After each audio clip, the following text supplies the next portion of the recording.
Hello my friends, कैसे हैं आप लोग। उम्मीद करता हूँ बहुत बढ़िया होंगे। नया साल एक महीना निकल गया, यूपी बोर्ड का एग्जाम करीब आ गया। कुछ लोग ऐसे हैं जो एग्जाम में शिरकत करने वाले हैं, कुछ लोग ऐसा है जो कि नेक्स्ट ईयर के लिए एग्जाम की प्रिपरेशन स्टार्ट करने वाले हैं। तो आज का जो टॉपिक है दोस्त, वो दोनों ही लोगों के लिए काफ़ी महत्वपूर्ण है। यदि आप बोर्ड में शिरकत करने वाले हो तब, यदि आप नेक्स्ट ईयर के एग्जाम के लिए अब भी प्रिपरेशन स्टार्ट करने वाले हो उनके लिए भी। आज का जो हमारा टॉपिक है, प्रतिलोम त्रिकोणमिति का मुख्य मान। बहुत ही इंपॉर्टेंट टॉपिक है दोस्त, परीक्षा में आता ही आता है। ठीक है, तो देर नहीं करते, चलिए शुरू करते हैं। आज मुख्य मान, ठीक है, मुख्य मान, वो भी किसका, प्रतिलोम त्रिकोणमिति, जैसा कि आप लोगों ने थंबनेल में देखा ही होगा। ठीक है, तो चलिए पहले तो ये जानते हैं कि प्रतिलोम त्रिकोणमिति में जो फंक्शन है वो होते कितने हैं। तो कुल जो फंक्शन होते हैं दोस्त ना, कुल फलन, प्रतिलोम त्रिकोणमिति के जो कुल फलन होते हैं, कुल फलन, कुल फलन होते हैं कितने, 6। कुल फलन 6 होते हैं। ठीक है, सबसे पहला क्या होता है भाई, अगर मैं इधर करूं फलन, ठीक है, तो फलन में हमारा सबसे पहला होता है साइन इनवर्स एक्स, दूसरा होता है कॉस इनवर्स एक्स, तीसरा होता है टेन इनवर्स एक्स, चौथा होता है आपका कॉट इनवर्स एक्स, फिर पांचवा होता है हमारा sec inverse X, and last में होता है हमारा कोसेक इनवर्स एक्स। ठीक है दोस्त, आज समझ में जी। 6 हमारे फलन होते हैं। ठीक है, इनको मैं इस तरीके से चार्ट के रूप में ऐसे बना दूं क्योंकि हमारा इसमें सब कुछ क्लियर भी होता चलेगा। ठीक, तो पहला हमारा फलन कौन सा है, sine inverse X, cos inverse X, tan inverse X, cot inverse X, sec inverse X और कोसेक इनवर्स एक्स। इनको भी हम चार्ट के रूप में बना लेते हैं आराम से, इस साइड से भी, इधर भी बन ही गया ये लास्ट और देन ये लास्ट। ठीक है, अगर मैं इनको थोड़ा सा एक लाइन से एज कर लूं, ये ऐसे खत्म हो गया। ठीक है, इधर से भी थोड़ा सा इनको एक लाइन में ऐसे मिटा देते हैं भैया, एग्जैक्ट हो जाएगा। ठीक है, और यहां से एक इन पे लाइन बना देते हैं। ठीक है, ये तो हमारे हो गए क्या, फलन। 6 फलन, sine inverse X, cos inverse X, tan inverse X, cot inverse X, sec inverse X और कोसेक इनवर्स एक्स। हमको क्या देखना भाई, मुख्य मान। इधर क्या बना दे भाई, मुख्य मान। ठीक है दोस्त, तो चलो मैं एक एक करके सबके मुख्य मान लिखता हूं और फिर उनको आपको याद करने का तरीका भी बताऊंगा। साइन इनवर्स एक्स का जो मुख्य मान होता है भाई, वो होता है क्या, वो होता है कुछ इस तरीके से कि minus pi by two to pi by two, ऐसे कुछ होता है। ठीक है दोस्तों, साइन इनवर्स एक्स का जो मुख्य मान होता है वो क्या होता है, minus pi by two to pi by two. ठीक है, उसके बाद कास इनवर्स एक्स में जाएंगे तो कास इनवर्स एक्स का जो मुख्य मान होता है वो होता है कुछ इस तरीके से 0 टू पाई। ठीक है, कास इनवर्स एक्स का मुख्य मान क्या होता है, 0 टू पाई। ठीक है, तीसरे में चलेंगे, tan इनवर्स एक्स का मुख्य मान कितना होता है, तो tan इनवर्स एक्स का जो मुख्य मान होता है वो होता है दोस्त हमारा माइनस, सॉरी ये थोड़ा सा ब्रेक लगा देते हैं भाई, ये सही नहीं, ये है कुछ इस तरीके से minus pi by two to pi by two. देखिए भाई, ये यूं ही ब्रैकेट नहीं लगा रहा हूं, ब्रैकेट का बहुत बड़ा रोल है, ये ऐसे नहीं ब्रैकेट लग जा रहा है, ब्रैकेट का रोल है, इसको बताऊंगा मैं आपको। कॉट इनवर्स एक्स में जाते हैं तो कॉट इनवर्स एक्स का जो होता है वो होता है कुछ इस तरीके से 0 टू पाई। ठीक है, बात समझे। और लास्ट में हमारा क्या, लास्ट वाला हमारा है, ये है इस तरीके से भैया, कुछ सेक इनवर्स एक्स का है तो वो है इस तरीके से 0 two pi minus minus pi by two. देखिए जहां कहीं भी ब्रैकेट लगा है, ब्रैकेट बहुत ही यूनिक है भाई। ठीक है, और लास्ट वाले में आते हैं तो लास्ट वाला हमारा है minus pi by two to pi by two, और इसमें से हमको माइनस करना है 0। ठीक है, उम्मीद करता हूं इनको आप लोगों ने अच्छे से नोट कर लिया होगा। ठीक, देखो अब ये साइन, इसके मुख्य मान का मतलब क्या है, थोड़ा सा इनको ऊपर रख ले, आजा भाई, ठीक है।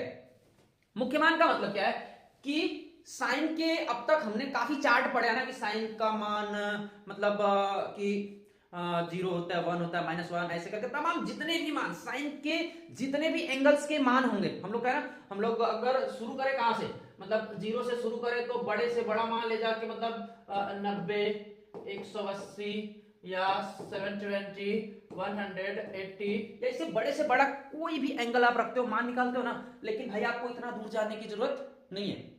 साइन का चाहे बड़े से बड़ा मान हो, चाहे छोटे से छोटा मान हो, वो कितना होता है दोस्त, तो वो होता है आपका इसी एंगल्स के बीच में।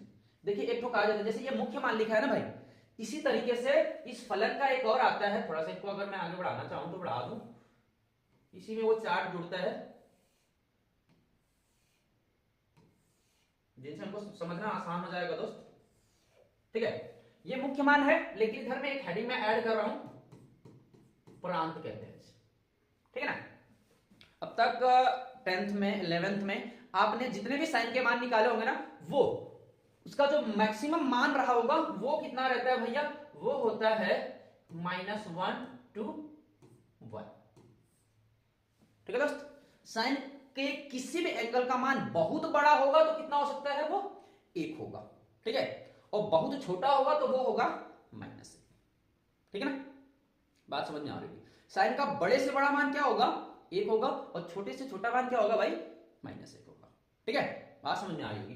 अब इसी तरीके से कास में बात करेंगे तो कास में भी सेम चीज होती है, कास का भी बिल्कुल एग्जैक्ट यही वाला मान लगेगा, आप इसको इधर कॉपी कर सकते हो, ठीक है ना।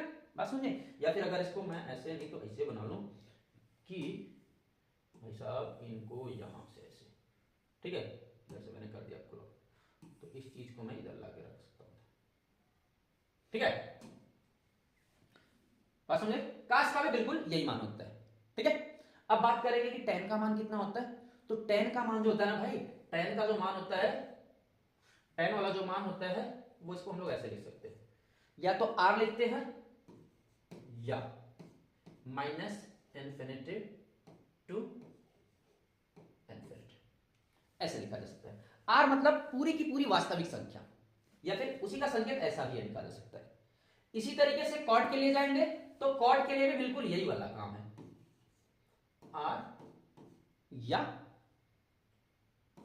-∞ to ∞, यानी tan का भाई मान पूरा बड़े से बड़ा छोटे से छोटा हो सकता है, -∞ to मतलब tan का मान कुछ भी हो सकता है, बट साइन और कास के मान -1 और 1 के अंतर्गत और गुण को भी पकड़ते हैं, ठीक है। सेक के लिए जाओगे तो सेक का जो मान होता है वो होता है इस तरीके से, माइनस क्या होता है, -1 से 1, ठीक है।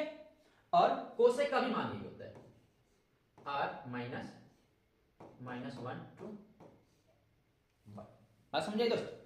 यानी कि देखिए अगर हमें अभी तो इस चीजों को शायद थोड़ा सा आपको क्लियरली समझ में नहीं आ रहा होगा, लेकिन जैसे हम लोग प्रश्न करेंगे ना वो एकदम बात अच्छे से समझ में आ जाएगी। जैसे अब जब हमको साइन का कोई मान निकालना पड़ेगा तो हम लोग उसको किस एंगल में जाके ढूंढेंगे, साइन के लिए हम लोग -π/2 to π/2 के अंतर्गत ही ढूंढेंगे, कॉस के लिए कहां ढूंढेंगे, 0 to π में ढूंढेंगे, tan को कहां ढूंढेंगे भैया, वो -π/2 to π/2 में ढूंढेंगे। लेकिन देखो यहाँ ब्रैकेट का कमाल क्या है, यहाँ में ये बड़ा वाला ब्रैकेट लगा है ना, वो ये बोल रहा है कि आपको -π/2 भी शामिल कर सकना, मतलब करना है उसमें, ठीक है। इधर π/2 को भी आपको शामिल करने हैं, कास वाले में भी ये 0 और पाई को हमको शामिल करना है, ठीक है। लेकिन यहाँ जो tan है जो छोटा वाला ब्रैकेट लगा दिया है, इसका मतलब ये है मेरे दोस्त कि आपने यहां में -π/2 को शामिल नहीं करना है, दूसरे साइड से π/2 को शामिल नहीं करना है, उसके अंदर के जो मान है सिर्फ उन्हीं मानों को शामिल करना है। बात समझ में आ रही होगी दोस्त। जहां जहां भी बड़ा ब्रैकेट लगा है उसका मतलब ये है कि उसके आजू या उसके मतलब उसके आजू वाला मान, ये जिस साइड में ब्रैकेट लगा है, लेफ्ट वाले में लगा चाहे राइट वाले में लगा है, तो उसके मानों को हमको शामिल रखना है, लेना है ज्ञात करने में। जबकि जहां में छोटा ब्रैकेट लगा होगा वहां में ऐसा नहीं करना है, ठीक है। बात समझ गए बच्चे। दूसरा, अगर हम इधर आ जाते हैं कॉट में, देखो कॉट में भी वैसा ही लगाया है, यानी कि हम 0 पाई को नहीं ले सकते, लेकिन इसके अंदर आने वाले जितने भी मान हो सब मानों को हम लोग यूज कर सकते हैं। सेक में बोला है कि 0 to π के वाले मान तो लेने हैं, लेकिन बीच में एक ऐसा एंगल है π/2, एक ऐसा एंगल 0 से पाई के बीच में, मतलब 0 को ले सकते हैं, पाई को भी ले सकते हैं, लेकिन इनके बीच में एक ऐसा एंगल है π/2 जिसको कि हमें नहीं लेना है। किसके लिए भैया? सेक वाले के लिए। सेक वाले के लिए ध्यान रख लो, सेक वाले के लिए π/2 वाली वैल्यू नहीं लेनी है। बात एकदम क्लियर है। ठीक उसी तरीके से कोसेक में भी बोल रहा है कि कोसेक में भी आपको देखो मान तो इसे लेने हैं, लेकिन इनके बीच में एक एंगल आता है 0, वो 0 वाला एंगल हम नहीं लेंगे मुख्य मान ज्ञात करने में। बात समझ में आई मेरे दोस्त? अगर मैं इसको आपको थोड़ा सा एग्जांपल लगा के इस पे दिखाने का प्रयास करूं दोस्त, तो जैसे यहां पे अगर मुझे कह दिया जाए कि आप इसका मुख्य मान बताओ, आप इसका मुख्य मान बताओ, जैसे मेरे को मिल गया भाई साइन इनवर्स रूट में 3/2 का मुख्य मान। ठीक है, साइन इनवर्स 1 का हमको क्या करना है? मुख्य मान। इसका मतलब ये है कि इस कोण के बीच में कितने का मान √3/2 आता है, यही हमको बताना है दोस्त। तो जैसा कि हमने याद किया हुआ है 0, 30, 45, 60, 90 ऐसे करके मान पता करें है ना, तो उन्हीं मानों को हमें इसमें से क्या करना है? ढूंढना है। लेकिन ध्यान रखना इससे बाहर नहीं, माइनस में या फिर प्लस में, कोई इस कैटेगरी से आपको बाहर जाने की जरूरत नहीं है। तो जैसे अगर हम देखने जाए तो यहां हम लोग क्या कर सकते हैं? Sine inverse sine, sine inverse sine, ये साइन कितने का मान होता है भाई? तो आपको हो गया सर π/3 यानी कि 60 अंश का, यानी ये हो गया π/3। ठीक है, इतना बन गया। ठीक, तो अब क्या होगा? अब एक फॉर्मूला आपने पढ़ा होगा, नहीं पढ़ा होगा तो अभी लिख दे रहा हूं, इनको आप लोग एकदम अक्षर से ध्यान रख लो। अगर आपने ऐसे मिल गया कि साइन इनवर्स साइन थीटा बराबर आपको क्या मिलेगा? Theta. Cos inverse cos theta बराबर आपकी वैल्यू क्या बनेगी? Theta. Tan inverse tan theta is equal to आपको वैल्यू बनेगी थीटा। देखो ये 3 है और ऐसे ही 3 बनते हैं, जैसे टेन इनवर्स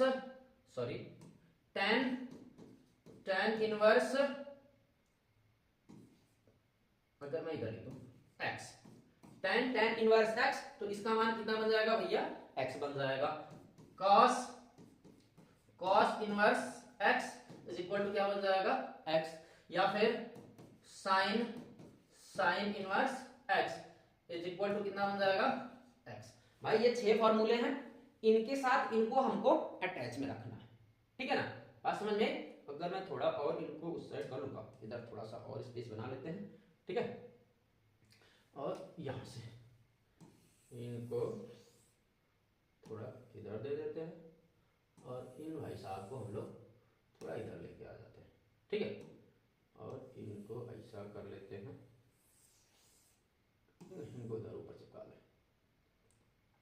ठीक है भाई, तो अब हमें अगर इनका मुख्य मान पता करना है तो देखो यहां में हम लोग इस फॉर्मूले को यूज करेंगे। देखो साइन इनवर्स साइन थीटा की वैल्यू कितना बन रही है? थीटा। तो इसका मान हमको कितना बन जाएगा? इसका मान हमको मिल जाएगा कितना? π/3। ठीक है दोस्त, बात समझ में? और अगर हम थोड़ा और भी इस पे प्रश्न लेने जाए, जैसे मेरे को लेना है क्या, जैसे मैं रख लेता हूं cos इनवर्स 1/2। cos इनवर्स 1/2 का मान क्या होगा? तो यहां से भाई आप बना लो कि cos इनवर्स, अब ये 1/2 cos के कितने का मान होता है? cos के कितने का मान होता है भाई? तो 1/2 जो है cos के कितने का मान होता है? वो होता है cos के 60 अंश का, यानी ये भी बन जाएगा cos π/3 ऐसे। तो फिर से अभी यहां से हम लोग कौन सा फॉर्मूला यूज कर लेंगे? ये दूसरा वाला cos inverse cos theta is equal to theta, यानी इसका भी मान क्या हो जाएगा? यहां से कर लेते हैं का मुख्य मान। ठीक, यहां से यानी इसका भी मान हमको कितना बन जाएगा भैया? वो बन जाएगा π/3। ठीक, या फिर जैसे एक और मैं बना लूं tan इनवर्स 1। तो tan इनवर्स 1 का मान क्या होगा भाई? अगर इसको थोड़ा सा हम आगे करेंगे तो ये हो जाएगा tan इनवर्स tan π/45 अंश का मान एक होता है, यानी कि मान कितना बन जाएगा यहां से? π/। ठीक है दोस्तों, उम्मीद करते हैं आपको अच्छे से समझ में आ रहा होगा। ठीक है, ये रूल्स है, इनको आप लोग अच्छे से कंटेस्ट कर लो, ठीक है। बाकी इस पर अभ्यास मैं अगले वीडियो में आपको प्रस्तुत करूंगा, ढेर सारे सवाल आपको दूंगा, ठीक है। तब तक के लिए